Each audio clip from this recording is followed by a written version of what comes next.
we just added a plagiarism checker right in the editor and content at scale. Check it out. Here I've written a blog post targeting the keyword British citizenship by double descent.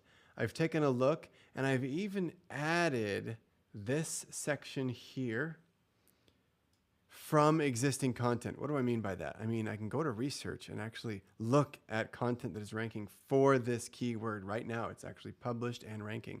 And I can take that content and add it to my own in my own words. Of course, AI does all of this for you. So now that I've added this section, I think, well, am I ripping anyone off?